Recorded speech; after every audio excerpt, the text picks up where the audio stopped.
Bonjour à tous et à toutes. Au nom du Père et du Fils et du Saint-Esprit. Amen. Que la paix de Jésus, notre berger fidèle et plein de tendresse, soit toujours avec vous et avec votre esprit. Avec confiance, tournons-nous vers Jésus, lui qui nous rassemble et qui nous donne accès au Père.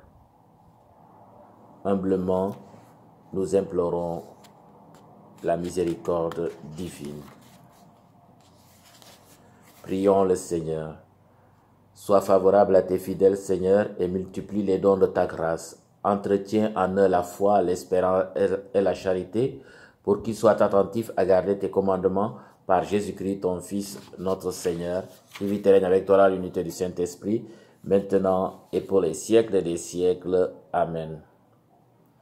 Alléluia, alléluia.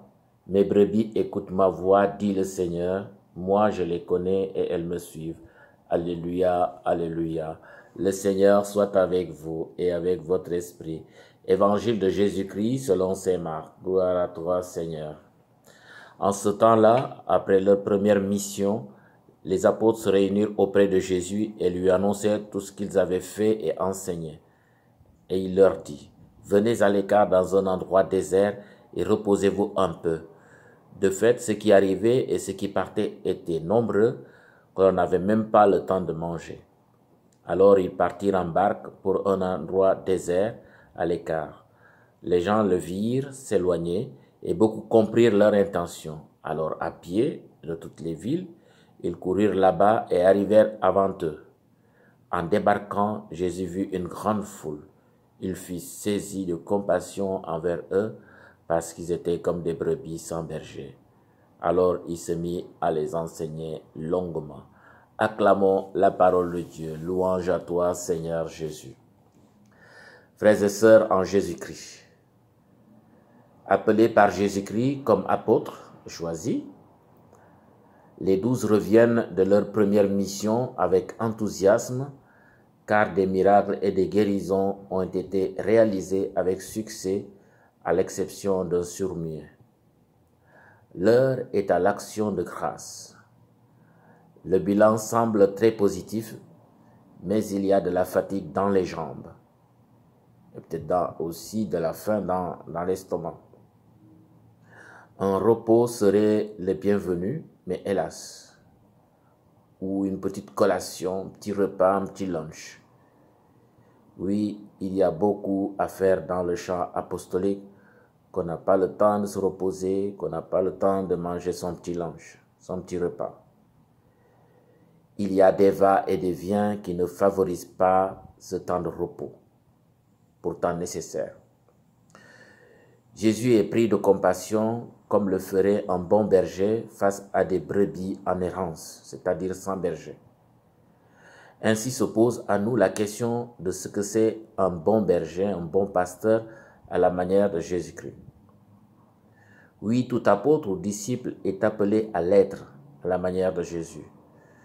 C'est le cas pour celui qui est choisi comme prophète de Dieu pour le peuple de Dieu, Jérémie, un nouveau prophète, s'indigne contre ses confrères prophètes qui ne font pas leur job, leur travail. Ils manquent de vigilance et ne dénoncent pas les égarements du peuple. Ils ne rassemblent pas le peuple. Ils ont manqué à leur vocation de prophète. Jérémie va se charger de rassembler les fils d'Israël et de dénoncer les injustices et les égarements. Il veut rétablir leur confiance en Dieu. Quant à Jésus-Christ, il se soucie du salut du peuple de Dieu et envoie ses apôtres pour exercer son savoir-faire et ses pouvoirs légués. Il les rend proches des uns des autres. Il réalise des miracles de guérison, c'est extraordinaire. Ainsi, nous comprenons que pour être un bon berger, il faut avoir de la compassion comme Jésus. Le bon berger ou l'apôtre doit rassurer par sa présence. Il doit rassembler ses brebis et les mener vers le vert pâturage. Oui, chaque apôtre doit conduire le peuple dans le royaume de Dieu pour son salut. Voilà le travail, voilà la vocation. Il faut être attentif aux brebis et leur éviter toute lassitude et égarement. Oui, en effet, les gens cherchaient continuellement à rencontrer, à écouter le Christ.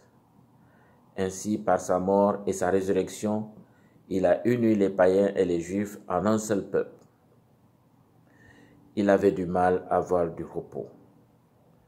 D'une rive à l'autre, il était attendu et écouté.